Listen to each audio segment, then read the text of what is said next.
Hello flower friends. Today I thought I would show you quite a simple arrangement to make. I'm looking at using sort of no floral foam for this one and coming up with some different mechanics to hold the plant material in place. I know that when we use a vase or a container, even sort of, this is a sort of little pineapple pot, we could use chicken wire sort of scrunched up in there, but it's not going to be quite enough for me. I've got quite a structured design that I want to build into this container. So what I'm going to do is I'm going to use some test tubes, and I'm going to fill the container with the test tubes. I found the easiest way to do this is to put the container on its on its side and build up the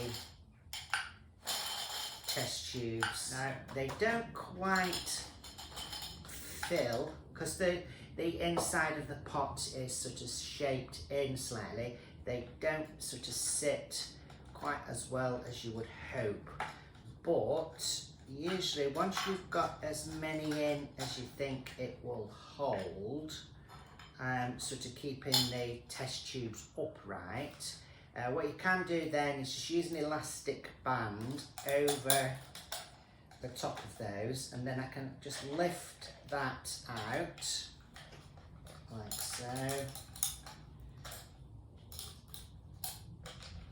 Okay, so that elastic band will hold all those tubes together. If you want something a little bit firmer, then sometimes I use the paper covered wire, so we could wrap that around as well, and that just makes it that a little bit firmer to hold those tubes all together. And then we can wedge the tubes back into the container. You'll need your test tube filler to fill up with water.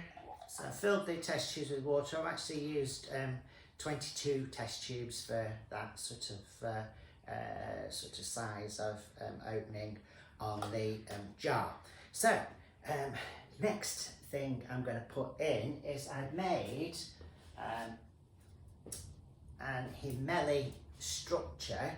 So this is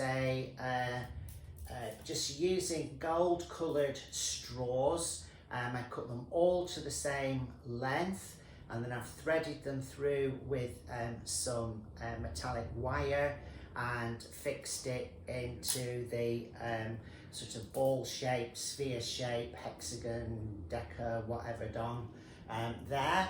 And then I have added in, just put some longer wire extensions on that sort of triangle bit at the bottom there, and then that will go in between the test tubes, and that just helps to hold it in place.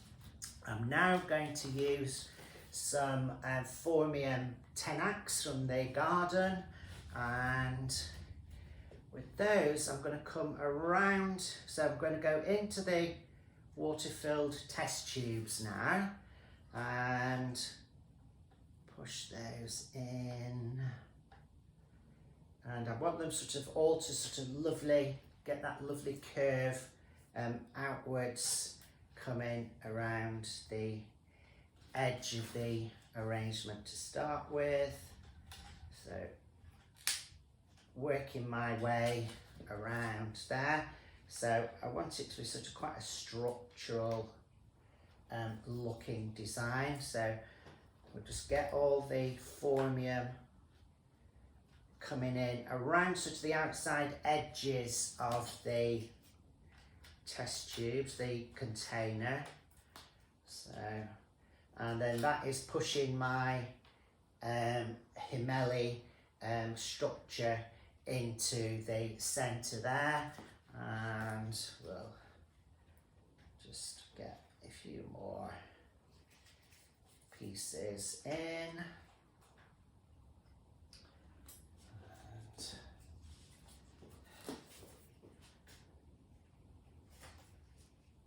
so I've got those structured all around the outside now of that shape, and they are all gently sort of flowing and curving outwards. And then comes the nice part, is once you've got all those in place, then what I want to do is start and weave them together.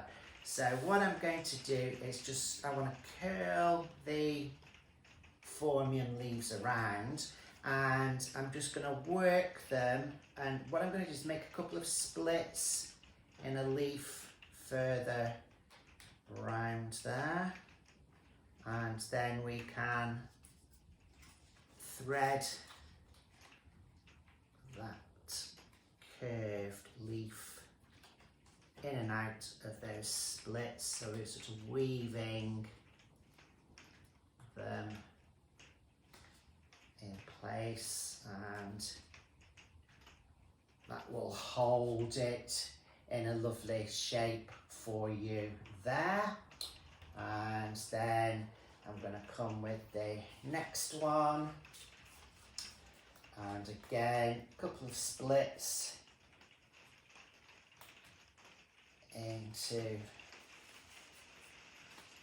a leaf, sort of a couple of leaves along, thread, just weave that phormium there through that leaf and pull it through, and it does sort of hold it quite nicely in shape for me.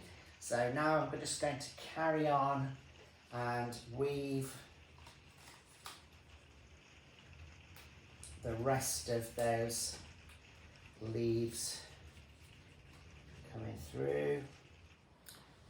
So now I've completed the curves, I've woven them in all the way around, and so that gives me quite an interesting sculptural look. I'm just going to add in some more material now, and I want to use some different foliages. I've got some of the asparagus densiflorus mayeri, which gives us this lovely sort of foxtail asparagus fern, which gives that sort of lovely sort of curved plume. And so with those, I'm going to come in just that little bit lower down, and I'm just going to encourage them to bend a little, just give them a little bit of a curve to them, so I want those to curve out as well, so I'm going to work those. I've got about 6 or 7 of the leaves here, so I just want to work those around the outside. Those again, creating that sort of outward sort of curve coming through with the asparagus fern there. And then I want a little bit more lower down, so I'm going to use some leaves. So I've got a few of these, if that's header leaves, you could use large ivy leaves as well, so we'll get those coming in a little bit lower down, again creating a little bit more of a collar shape, a little bit lower down there, so just got those coming through. So that's given me a nice sort of collar coming in around the base, just framing the bottom of the design there. So flower wise, I've got some lovely mini gerbera, which is going to give me a little bit more of a bolder statement coming in lower down in the design. So I'm just going to bring those in just above that collar of the flax head reliefs there. So just bring those in a little, lovely little circle coming round. So this is going to be an all-round design that obviously would look good in the centre of the table. As I say, a little bit of colour down at the base, and then give me some height through the centre. I've got some gorgeous calla lilies. So this is a lovely sort of peachy, orangey, pinky colour, and so with those, I'm going to bring those through this frame in the centre, and I've got those tubes down there in the middle to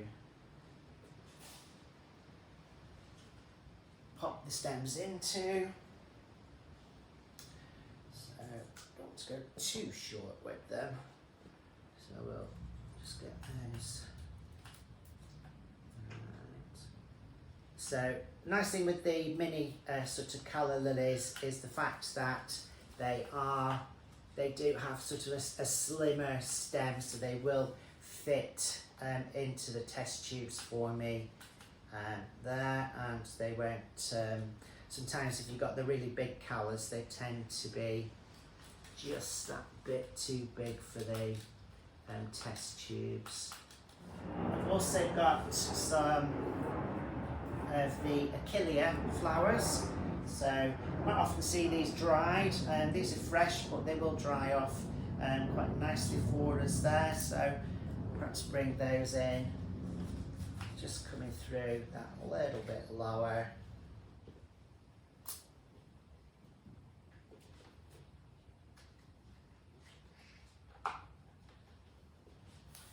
So I'm bringing these through.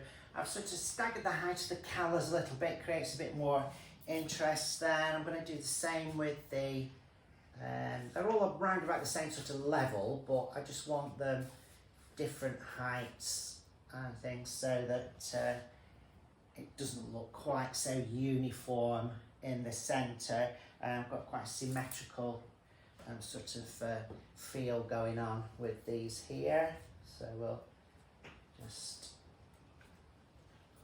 break that up a bit with the different heights of the Achillea, or yarrow as its common name is. Finally, I'm going to use some of the Craspedia, and again this one is a lovely one to get in. Buy it in fresh, and then any that you don't use is always good to dry them off, so because they look exactly the same when they're dry as when they are fresh. And with those, I think I'm just going to keep them a little bit longer so that they sort of spurt out at the top there. So I've got those nice and tall in the centre, and I'm just going to bring a couple, 2 or 3, just down that little bit lower. Again, just varying that height, and they sort of look as though they're spraying out from that middle part there. So that is my finished design for you. Quite a sort of structural, so you can see why perhaps the chicken wire wouldn't have held the flowers in place quite as well. I think I do like the chicken wire method, but it is sort of, I think it's a bit more suited to a looser, sort of more natural arrangement rather than something sort of quite structural like this one, which has got a very sort of modern look to it.